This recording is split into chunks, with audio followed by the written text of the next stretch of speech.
This evening on The Rock Newman Show, Ben Carson's top advisor, television executive, and columnist Armstrong Williams joins me to discuss Carson's decision to steer clear of a position in Donald Trump's administration, how the president-elect can bring real change to America, and he'll also fill us in on the Black GOP perspective.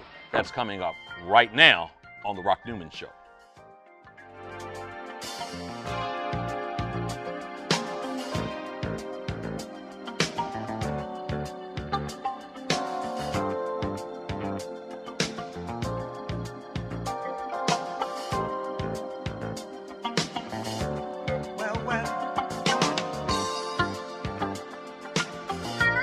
Welcome to the Rock Newman Show from the campus of historic Howard University, located in the nation's capital. I'm Rock Newman, and it is my desire to inspire you with personal stories of extraordinary achievement. Armstrong Williams is a political pundit, TV executive, and columnist who serves as top advisor to Ben Carson and has maintained a solid career in TV and politics.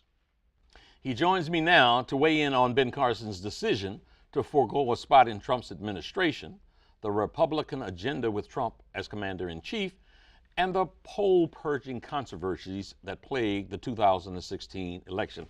Armstrong, thank you so much for taking time out of your busy schedule for joining us here today. My pleasure.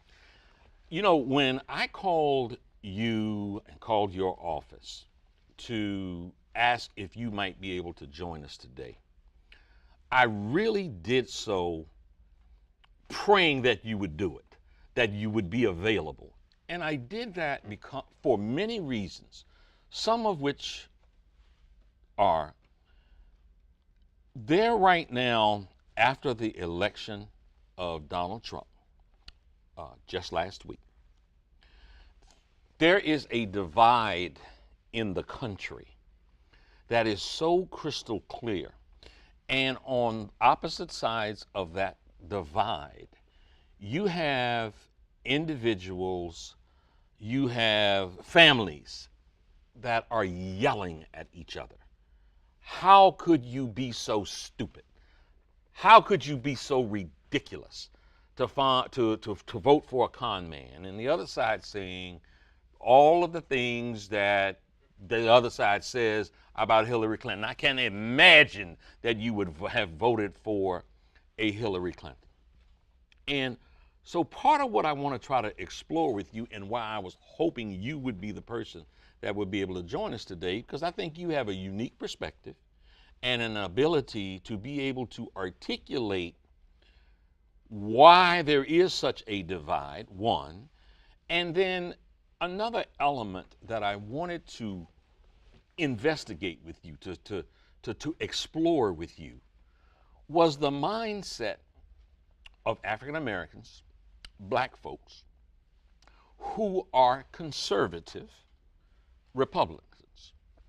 I wanted to really try to understand why a minority of African Americans, and a real minority, the split probably is somewhere 90-10, but that the 10% of African Americans that are conservative and Republican, who are so often vilified by the 90%, what is it that, and I'll start with this, what is it that prompts, that inspires that 10% to seriously go against the grain of the race of people that they belong to?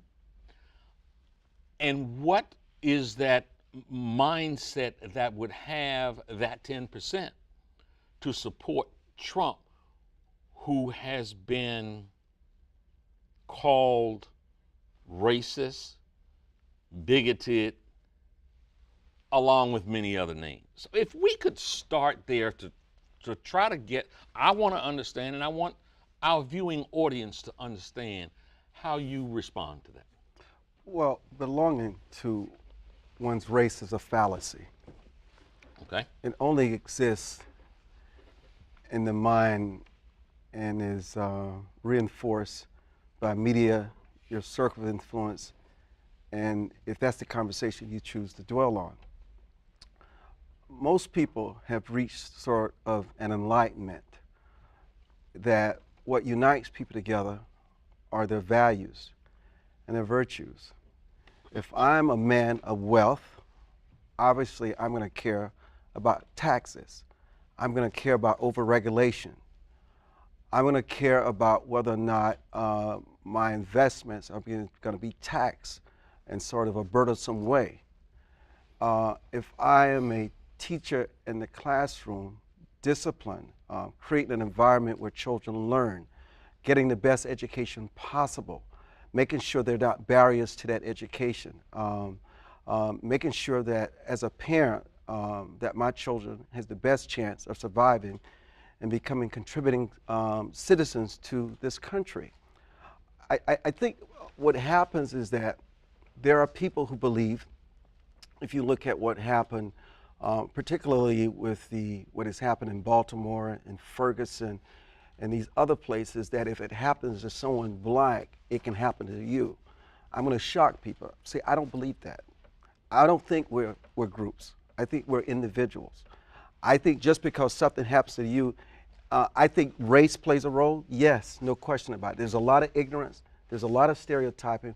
But I think there's far less than that, than people actually stopping you and things happening to you because of your choices and because of your behavior. Mm-hmm. And so I think as more and more people begin to believe that race is not a handicap for them, that you don't have to be 3 times as good to make it in America. All you have to do is be good. All you have to do is make good choices. And sometimes making good choices, you may not realize the American dream in terms of wealth and producing the best children, or having the best job, or having the best career. Sometimes even people doing the best that they can, being good people doesn't always guarantee them the outcome that they want. So at the end of the day, the only thing that you have that you control are your ideas and your thought process. If you want to rent that space to people who want to feed you with racism and bigotry, to believe that Donald Trump is a bigotry and that people that voted for him had to be ignorant and could not see what you saw, then you will live in that cocoon. But I think that what happened in this presidential election is one of the best things that has happened to the country. No, because Donald Trump did not win.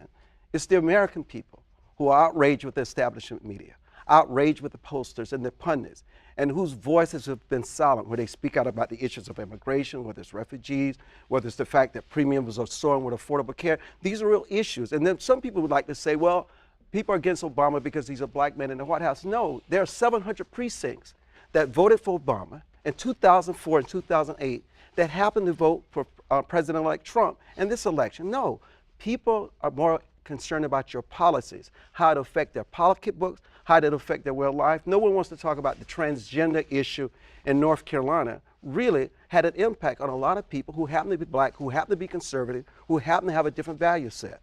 Now, you may talk about race, and some people think that the Republican Party is racist and is bigoted, and they'll make a decision that they won't vote for the Republican Party. But if the Republican Party is ever capable of removing that racial barrier, where people don't see the prism of race and bigotry, you will have a strong 2-party system in this country, and many blacks will have a choice in deciding whom they will vote for in these presidential elections and these congressional and statewide elections. So, by definition of what you just explained, it almost sounds as if you said, I heard you say, I think I heard you say race can sometimes play a role. Yes, absolutely. Do you feel as if systemic, and I would even say pervasive, systemic racism no longer exists? Of course it does. Oh, as long as you have human beings, yes. You know, I was watching Professor Bill Gates' PBS series last night. Yes. And I thought it was quite profound in many ways, because people like to tend to think that only Republicans and members of the GOP can be racist and hold these bigoted ideas that hold black people back. But you know, there was a scene in his film last night where Martin Luther King Jr. at the time said, you know, I thought Mississippi was racist. In Alabama, I never saw racism until I went to Chicago, which was controlled by Democrats and liberals, and it's the most vicious kind of racism that I've ever seen. So you're telling me that if I call myself a conservative who happens to be black, And if I call myself a Republican, then automatically I am more capable of being racist than somebody who's just say, well, all I got to do is say I'm white and a liberal and I cannot be racist. Racism is not about the label. It's about the actions and the policies that the Democratic Party has put in place, no matter how well intended, and I believe that, have not empowered American blacks in these inner cities, in these urban areas. And it's a tragedy and it's a travesty that they find themselves in these kinds of situations where they have no role models.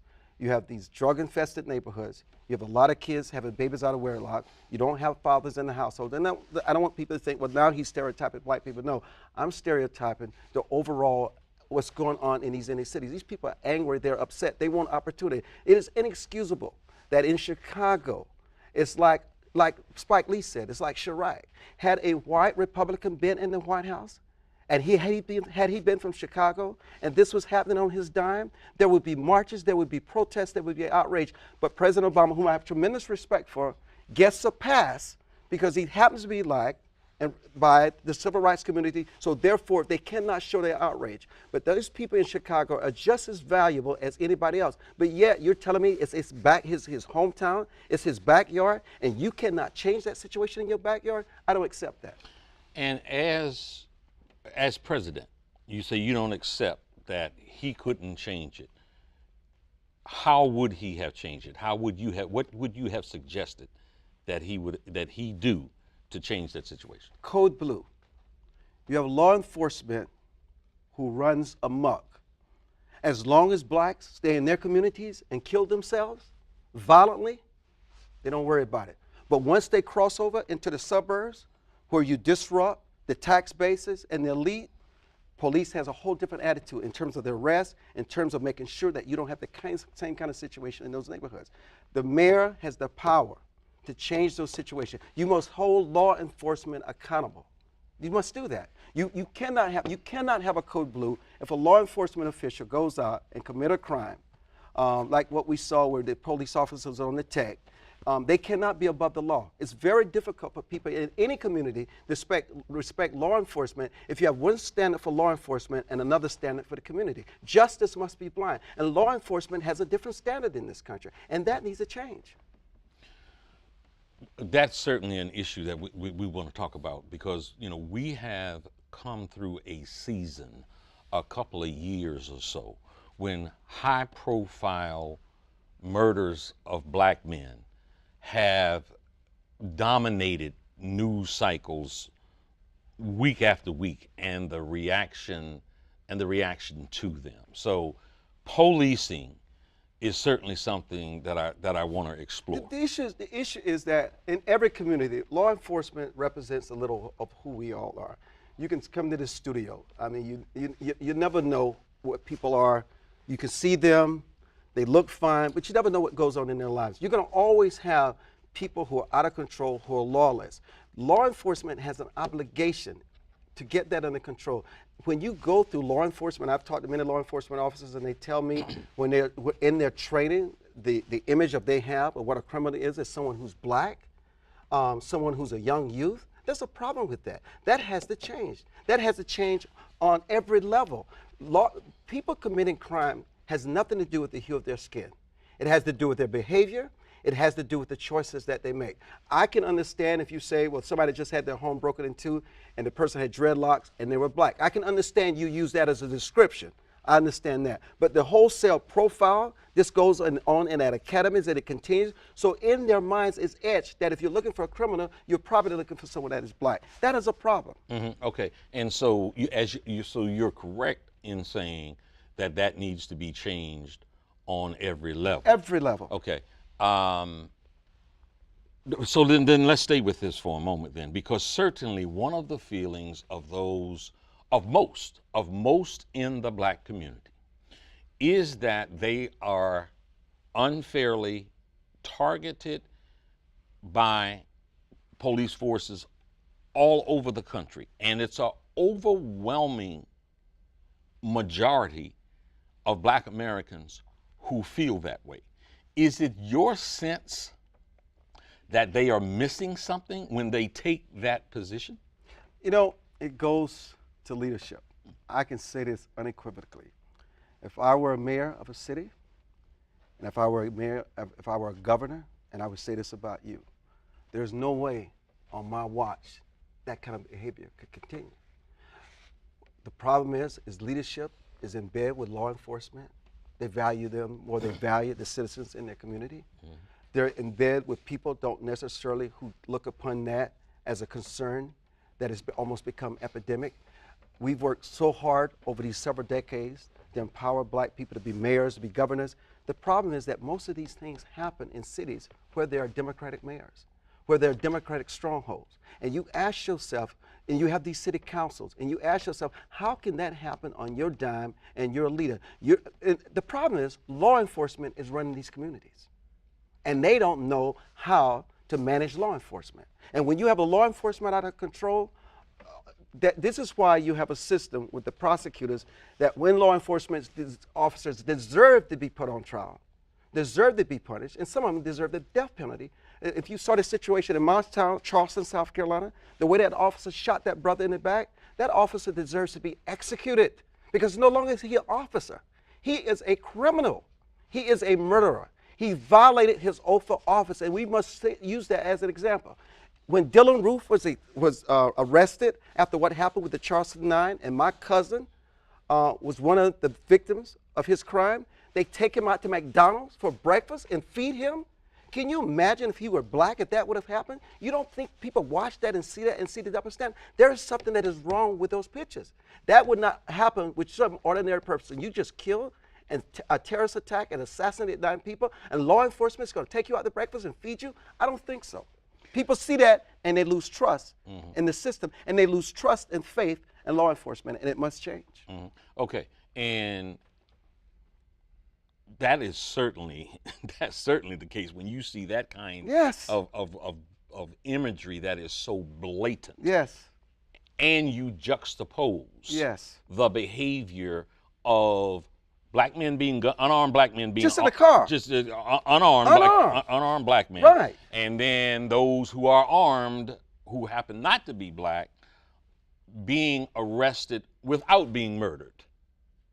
I mean, so when you juxtapose those things, that certainly contributes to the sense of a disparity and the distrust, a disparity in distrust and fairness. Okay, yes, and that can change. Yeah. Now, from a policy point of view, you have these. You talked earlier about untoward behavior, making the decisions that you make ultimately determine, what happens in your life, no matter what's going on. However, I'd like to hear you talk about those conditions that for so long in and about throughout the black community, where there is a lack of funding, where there is a lack of schooling, where there is a lack of resources, where there is a lack of jobs. Do you, again, from a political ideological mindset, do you suggest that those conditions don't contribute to the criminal behavior that you spoke of earlier? One of the things that I think that we don't focus on enough, Rock, is that most people don't commit crime. Most people who grow up in poverty, who grow up in those conditions, don't commit crime. In fact, some of the most successful stories that we have in America comes from those type of conditions.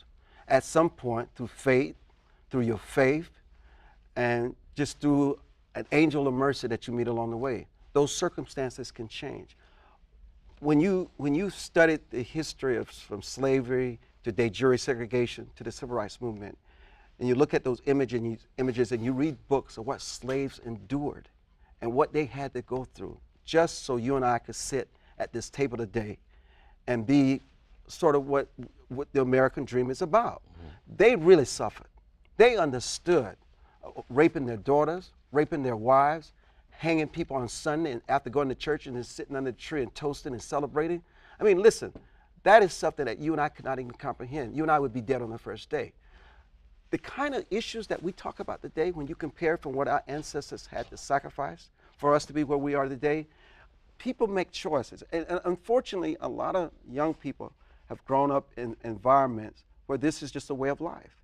They've never been taught the values. They've never been taught the virtues. They've never been taught right and wrong. They've never had the example of what it means to have a father. They've never had the example of what it means to be a man, what it means to be a daughter. And this thing has just been perpetrated time and time again. And this is what they become. I was talking to someone recently who's a coach at a leading university. And they were asking me about the policies that these kids can play basketball, but they spend all their time smoking marijuana. And marijuana policy is that you cannot smoke it. If you're an athlete, it's just a no-no. You're suspended or eventually kicked off the team. But what he found out was talking to these kids is that they grew up watching their parents do it. It was a way of life for them. And when you hear about it being legalized in places like Colorado and other places, in their minds, because they have ignorance of the law, they begin to believe it's okay. So are you going to fault and punish them because they grew up? This is all they know. And to try to change that overnight is just sometimes virtually impossible. So sometimes we blame these young people, but what it reflects a larger society. Because listen, even in the worst of times, even before we had the civil rights, black families thrived in the 50s and the 40s. They had thriving businesses. 80% of fathers were in the household. It was rare that women had babies out of wedlock. They were more educated then and more literate then than they are today. And if you can survive those circumstances, there is no excuse as to why you cannot survive and thrive in the environment that we're in today, which is the best that we've seen. You know, I think that you heard a lot in this last campaign about fact checking. I think that we are across the board in all segments of American society today more educated than we were in the 40s, 50s, or any time before now. Remember President Obama giving his commencement address here at Howard University, and he made that point. He made the point of however difficult the challenges of today are, we are in a better position collectively than we've been in past times. That these, in spite of the complaints, in spite of the challenges and the issues, that when you step back from the barrage of the 24-hour news cycle, a whole lot of folks are doing well, that this is a better time than past times.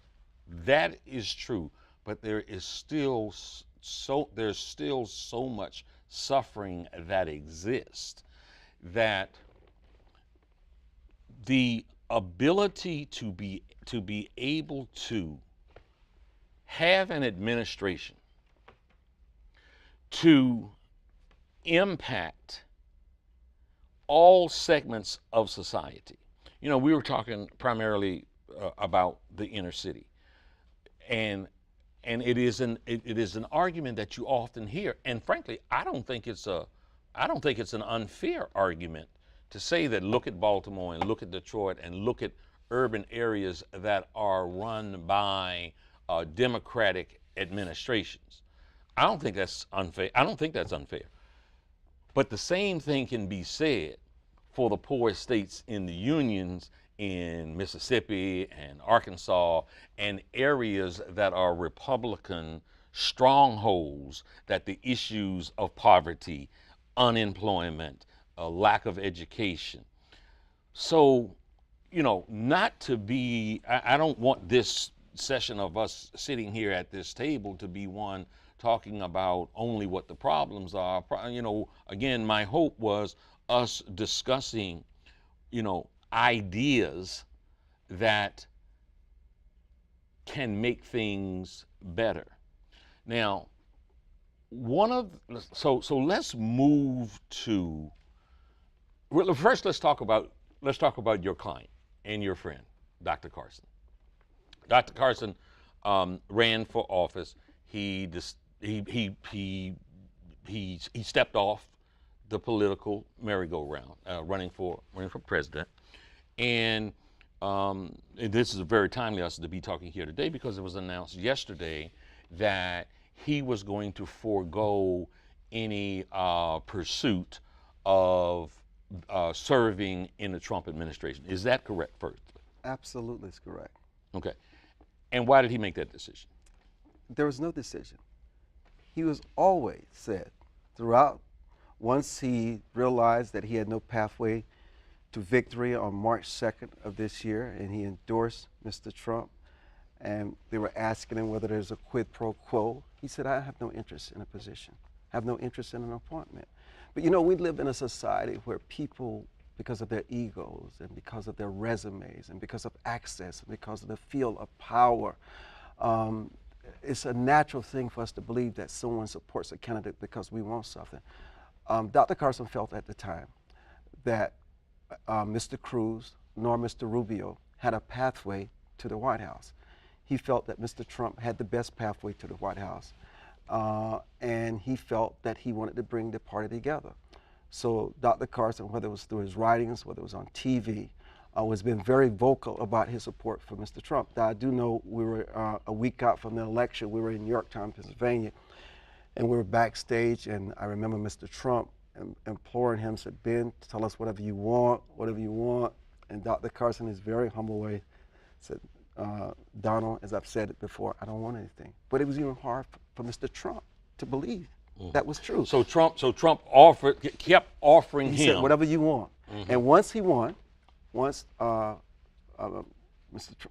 we were together on election night in New York. We were all together at Trump Towers with his family and his campaign staff. And once it came to realization that Mr. Trump would win, there were whispers that Dr. Carson's life would change forever. And so everybody, imagine the scene. We're all in the war room at Trump Towers. It's about 1:30 in the morning. None of the networks want to call the election because the Clinton campaign keeps saying, we're going to get votes here, we're going to get votes there, don't call the election. And when it finally became obvious, the AP announced that Mr. Trump would be the next president of the United States. We had to leave to get over to the New York Hilton, where Mr. Trump had to give his speech.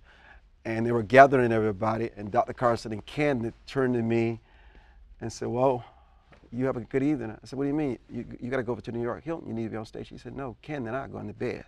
His wife? He and his wife? Yeah, Ken and I are going to bed. He said, you enjoy yourself. And I said, are you kidding me? He said, no. And then if you remember when Mr. Trump was on stage, he kept saying, where's Ben? Ben, and he kept talking about Ben. Dr. Carson was sleeping because Dr. Carson knew finally he could get a rest. He was elected. And shortly thereafter, Mr. Trump and the campaign and Mr. Pence began to say, Dr. Carson, whatever you want. As he always said, that's not what I want. That's not what I want for my life. I am more effective being a counselor to the president, an advisor to the president, speaking to the people, and having my freedom. If you work for the president, you curtail your freedom. You curtail your ability to speak out. His policies must become your policies. You must advocate what they want you to believe. Dr. Carson's a free man. You cannot script him. He's not going to say what he doesn't believe because he's a principled man. So therefore, Dr. Carson felt that it was in his best interest in the administration that he not play a role, but play one on the outside, as he was an outsider, which he ascended to challenge Mr. Trump, the only one, during the 2006 presidential GOP race. And so he's free, and it's going to remain that way. He has no interest. So absolutely no formal role? No. How about yourself? Oh, no, absolutely not. I enjoy freedom. And, you know, they got this thing called vetting and going through your background and the FBI checks, which takes 90 days going through your finances, and you never know who get a hold of that information. You know, I don't have all the trust in the government that a lot of people have. You know what? The Lord has blessed me as a owner of television stations across the country. You know, I get to do things that we enjoy. It's a lot of fun. And, you know, obviously, I have a lot of close friends in it. Mr. Steve Bannon is like a brother to me. I know you heard that name. Oh, I have heard that name, and I intend to talk about that name. I want you to talk about my brother because he's my brother. Okay. So Steve Bannon, Kellyanne, Jared Kushner, Mr. Trump's son-in-law, you know, we all know each other. I mean, listen, very people thought that the Donald had a chance of winning. And given the kinds of things that he would say, that in the end didn't really matter, he won. And so now he has to deliver. And it's not going to be easy. He has to deliver. Yeah. Let me set this up this way. You obviously remember when Barack Obama was running for the presidency in 2008. His pastor, Jeremiah Wright, who until that time, most people thought he was one of the most prominent, felt as if he was one of the most prominent, erudite, black liberation theologians in the country. He was highly respected throughout. And he was seen on tape saying, I think if people characterize it correctly, that if America didn't live up to its ideals, that if America didn't take care of its lost and didn't clothe the naked, that sort of thing, that you don't say God bless America when America behaves that way. You say God damn America. And that's the clip. That's the clip that played and played and played and played and played. And then they found out he was Barack Hussein Obama's pastor. And there was a hue and cry for Obama to repudiate him and to make sure that this man played no further role with Barack Obama. You obviously remember that. Of course. Okay. During a debate with Hillary Clinton, with Tim Russert, the name Louis Farrakhan came up, who had said that black Muslims who often weren't voting were supporting Barack Obama. And Obama was really put on the spot to repudiate Louis Farrakhan. Both of those situations were things that he had to do if he wanted to win the presidency. That's reality in America. He had to repudiate both of those people. I think a very fair assessment can be made that whatever you thought about Jeremiah Wright, whatever you thought about Louis Farrakhan, in terms of what the media portrayal of them, what it was, how they had been portrayed, how what you say is your brother, Steve Bannon, has been portrayed, the things that he has said,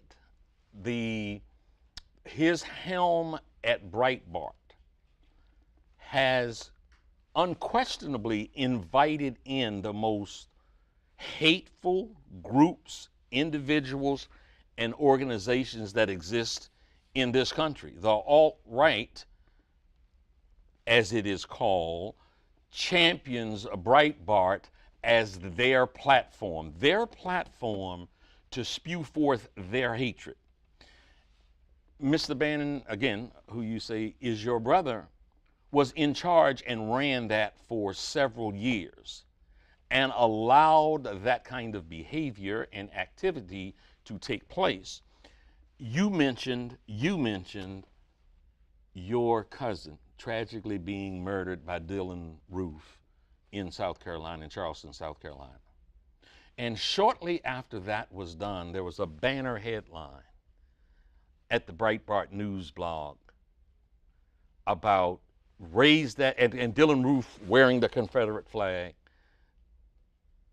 And Breitbart, where Mr. Bannon was at the helm, printed a headline, hoist the Confederate flag high, be proud. His wife swearing under oath that he didn't want his kids to go to school with other Jewish kids.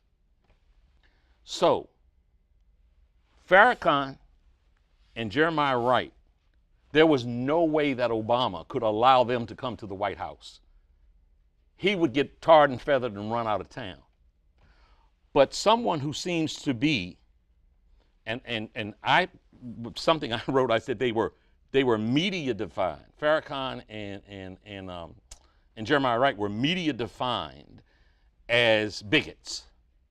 Certainly Bannon has been equally or more so defined by the media as a bigot. He gets access to the White House, in Trump's words, to change the federal, help change the direction of the federal government. There is a term, white supremacy.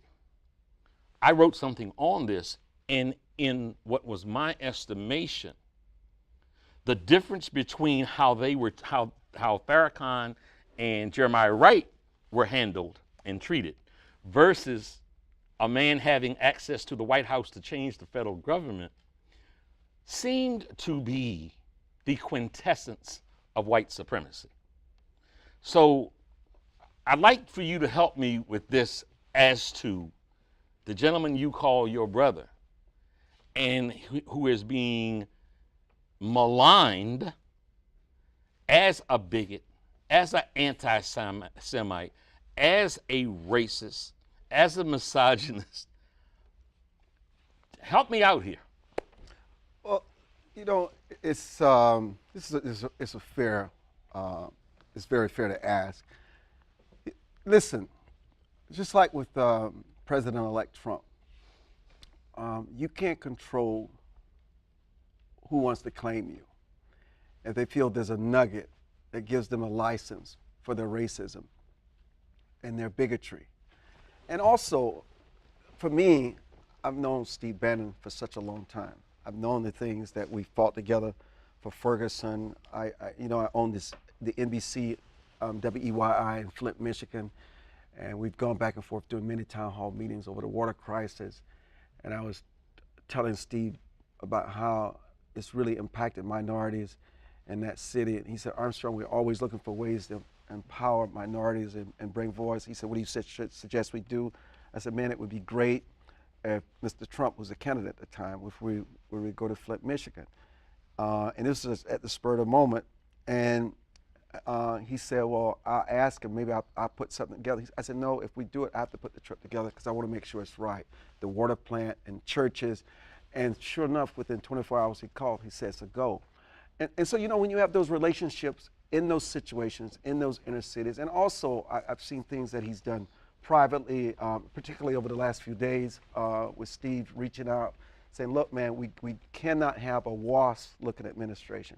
We got to have diversity. Who said that? Steve Bannon. We got to have diversity. He said, we've got to get resumes. He said, you know, I know a few people. You know a lot of people. I need you to help us in this regard to make sure that we have diversity in our administration. And so, look, the bottom line here is that Trump has lowered the bar of what it takes to become president. Okay? That is an understatement. Okay. And when you can lower the bar Yeah. of what it takes to become president, then you lower the bar for those around you.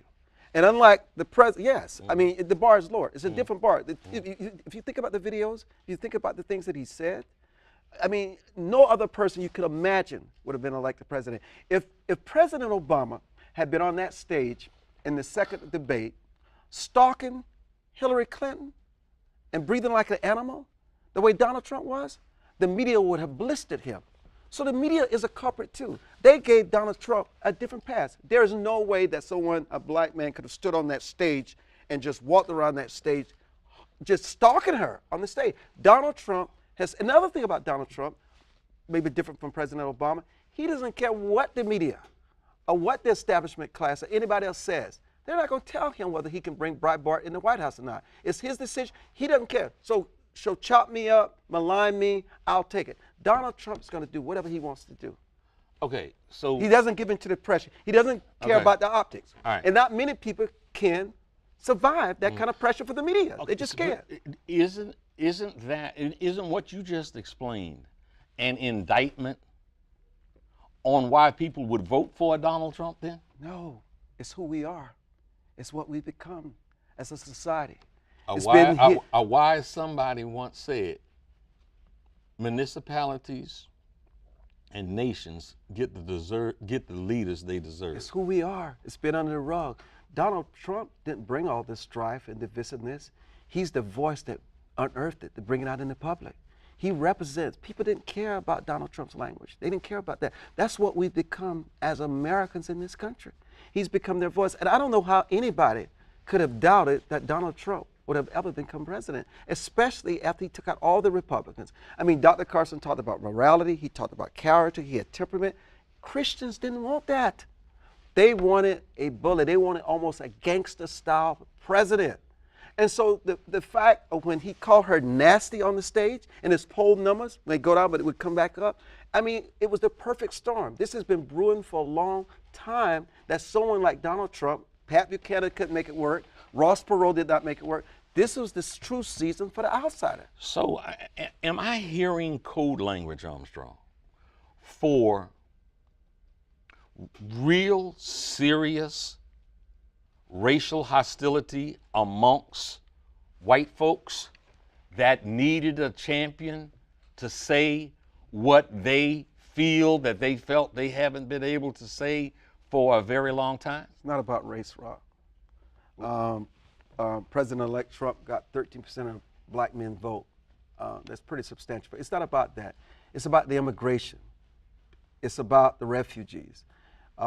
It's about the lack of economic opportunities. It's about NAFTA and jobs leaving this country. It's about the fact that people have to be so politically correct and so careful in what they say and how they say it. And they have to be polite in society. It's about that the people use the F-bomb and sometimes they talk to women in a certain way and sometimes women talk that way and we don't want to bring it out in society because we're supposed to be gentlemen and we're supposed to be ladies.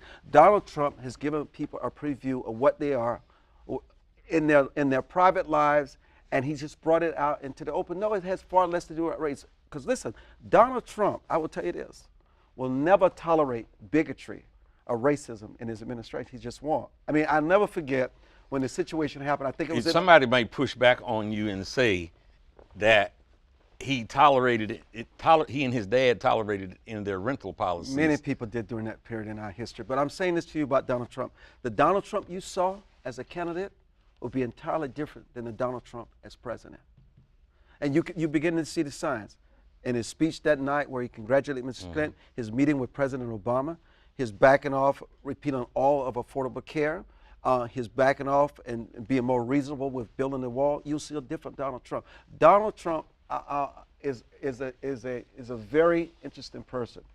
And Donald Trump, bigotry and racism, Donald Trump used to have the best relationships with entertainers in Hollywood. But black people thought he was cool. Absolutely. But this Donald Trump they saw running for president was not the Donald Trump that they knew. You will see Donald Trump who will have the temperament, who will be willing to compromise, who will enforce a lot of the things that he believes in. But I think that Donald Trump has the potential to really do something for these inner cities and urban centers that you haven't seen in a long time. Then let me stop there so I understand and we don't mess up with some semantics. So he was called quite often a con man. So am I hearing you correctly that the Donald Trump that ran for the presidency said what he said to get elected, but he didn't believe what he was saying? That's what all politicians do most of the time. He's no different than Mrs. Clinton. Mm-hmm. But the thing that was different about him, he is very transparent. A lot of it he did not try to hide. He was not scripted. That's who he was. People like the fact that they felt that's who he is. So you don't have to figure out what he's saying. You don't have to figure out what he's conveying. Wait a minute. No matter how raw. Let's go back. Let's go back for a moment, because you said that the appeal wasn't to race. I think I heard you say that. No, it wasn't. It was to the anger and the resentment and the establishment, the politicians on the left and the right, and the American people getting hosed. So they wanted a revolution without firing a gun. Donald Trump was their revolutionary leader. Yeah. Okay. So when George Bush left office, this country was on the verge of collapse in every form and fashion. No one can say that today. It is, I mean, can you fairly assess that how this country is run, the conditions that it is in today is not substantially better than when George Bush left office? And if I'm right about that, and this black man came in and sort of pulled America back from the brink That's a success story, and his approval rating is at an all-time high. You know what? I've never had more respect for our President of the United States than I've had over the last 3 weeks, and how he's handled the transition, his party losing, how he handled the Comey situation. Just a classy, elegant guy, no scandals. I'm telling you, I've never, not because he's black, but because he is so presidential. He's so elegant. You voted for Obama one time, right? First time, yes. Mhm. And I'll never forget many people talking about Mr. Trump after he met with the president, how impressed he was with his intellect, his sincerity, and how smart that guy was, and how much respect he had for him, and how the president helped him grasp just the burden and the overarching responsibilities and expectations that lie ahead of him. Mm-hmm. So, is it your opinion that those who Harry Reid yesterday on the floor of the Senate said were horrified, they were mortified? It is indisputable that there have been an uptick, 300, now approaching 400 real incidents of violence, racial, homophobic, and the rest. There, I can tell you, in the barbershop, at some of the soul food restaurants, there are people who are sitting there who are talking chapter and verse about some of these attitudes that Trump appealed to, coming out of the woodwork, and it is very much race-based. There are feelings of, now our man is there, we can unleash our beast. Not race. The fact that not race, and no resentment There's for a resentment. black man having No. been in that No. powerful position No. for 8 years. No, I mean, look at the precincts. No, he wouldn't have won without that constituency. No, listen, you're going to have a few people who may harbor that, but 80 to 90% of the people, no. President Obama rises and falls on his policies, okay? Not on his race. And that's what people don't understand. Most people voting could care less about race. They care about where their lives are. Their premiums are soaring. They're fearful of what kind of future they have for their children. They're fearful about their jobs. They're fearful about the economy. I mean, it's easy to couch it in the race, but to couch it in race, you miss the whole point. The thing about this election is that if you look at the protesters, the majority of them did not even vote. You know, I host a show tonight, Sirius 126 Urban View, Monday through Friday. I've never heard so many black people who did not vote for him, who vehemently disagree with him, who say he's our president. It's not black people out there protesting. They're not. It's these young college kids who are protesting, who are angry, and don't even understand what they're protesting about.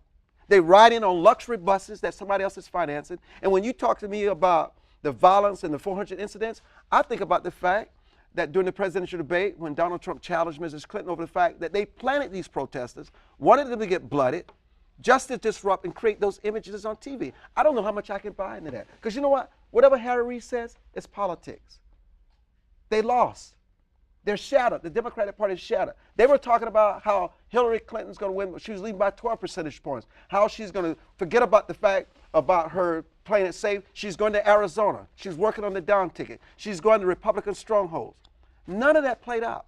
The media set many voters up to believe that Donald Trump did not have a snowball chance in purgatory of winning this election. The media fell down on their responsibilities. And people were in a state of shock, and they're still getting over that shock because they had no idea that the media and the pundits and the posters could get it so wrong. So while you may blame a lot of things, blame the media, the establishment media that did not do their job. It clearly is, it cannot be disputed what a colossal failure Yes. across the board that the media participated in. I mean, this was a failure. You know, at one point, Trump was the darling of the media. Oh, did you read the Pied Piper? Where Mrs. Clinton in her campaign in the WikiLeaks, I don't know if many people know this, they worked with the media. And in their memo, they said, let's make sure that a Ben Carson, a Ted Cruz, a Donald Trump rise. Let's do favorable stories on them, make them look good, because if we get them in the general election, we have the best chance of winning. It was part of that strategy, Rob. They wanted Donald Trump as the nominee of Ben Carson and Ted Cruz. And they got him. So that's some of what you think that's some of what he talked about in the rigging? Because, look, clearly he enjoyed his front-runner status and how the media focused on him 24 his character, his morals. 24 hours 24 hours a day. Yeah. Across the board. So part of the media's failure was in how they covered him. He was a ratings machine. Bonanza. That ratings machine and that ratings bonanza, let's talk about that failure, because part of it was normalizing a behavior that you say really lowered the bar for the presidency. And because it was lowered, they felt this guy hadn't, you're my brother. You didn't think there was a chance that Donald Trump could win, especially in places like Pennsylvania and Wisconsin and Michigan. Mm-hmm. Mrs. Clinton, after her primary, did not go back to Wisconsin. But here's the thing. Donald Trump had been saying all along, these polls are rigged. What they're saying is not true. I remember the week out in Yorktown, Pennsylvania, I was with Mrs. Trump and Steve Bannon, and Steve Bannon said, Armstrong, let me show you something. This was before Comey even made, they had these polls before Comey. He said, Armstrong, this has nothing to do with Comey. We're going to win Michigan, we're going to win Wisconsin, we're going to win North Carolina, and I think we're going to win Pennsylvania. He said, no matter what these posters are telling you, I'm telling you we're winning. We're already planning the inauguration. We're planning what Mr. Trump is going to do. Don't believe them. And I looked at Trump and I said, wow. He said, Armstrong, that's what Steve is telling me. So they had the same polls that they conducted, that the media, they were also aware of, but they dismissed it. Mm-hmm. So with this avalanche of criticism about Steve Bannon, you know, when Obama ascended to the presidency, he felt an obligation, and he stepped up to the plate, and he gave a historic speech on race and race relations and the conditions in America. Is that something that a Donald Trump or a Steve Bannon would be prepared to do? It's being talked about, actually. Say that again? It's being talked about. Tell me some secrets. Oh, no. I'm just telling you it's being talked about. Donald Trump wants to heal these wounds. He wants to bring this country together. It really disheartens him to see what's going on in America. The America that he soon will become the president of on January 20th, 2017.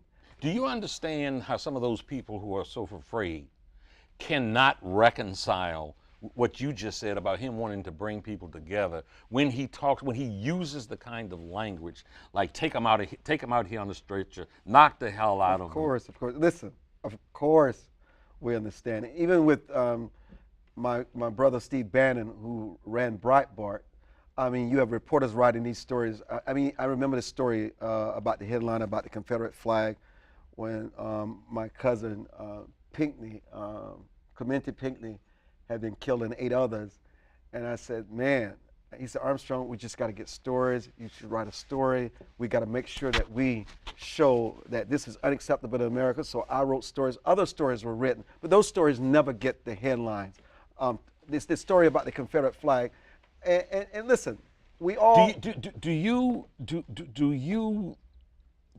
do you see what so many in the black community and the progressive community would see, that was the apex of insensitivity with your brother at the helm? But you know, not just the state of South Carolina on the State House. There are a lot of universities that still that use the emblem. But I'm talking about the news agency that he ran. The bottom line, listen, there's a price. Would you say that was insensitive? There's a price you have to pay when you associate with those kinds of images that remind America of its ugly racist past and what that Confederate flag symbolizing. I believe this. The Confederacy lost the war, and they don't have the right to wave their relic anywhere, that flag. They were defeated. And so there's a price you pay. There's a Have you said that to your brother? Oh, they know it. Oh, absolutely. We have these debates all the time. Yes, of course. Look, listen, I have a pretty big business, okay? A lot of television stations. We hire a lot of people. 52% of my employees are black, okay? I see my brothers and sisters every day. I see some of the brightest, some of the best people with character, with high morals, with decency. I see it every day. That's the environment that I'm in. Thank you very much for coming. We didn't have enough time. Yes. Got to get you back again. Yes. That wraps us for this evening. For more information on this program or any other program produced by WHUT, go to WHUT.org. Goodbye, God bless, and we'll see you the next time.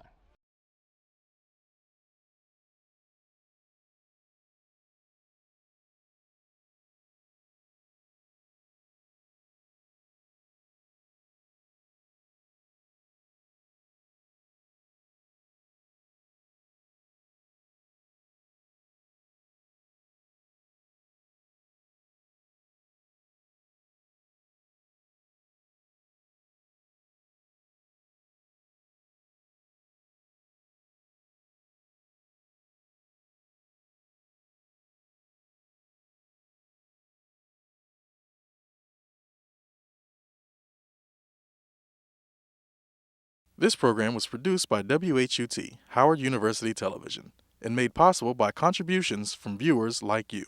Thank you.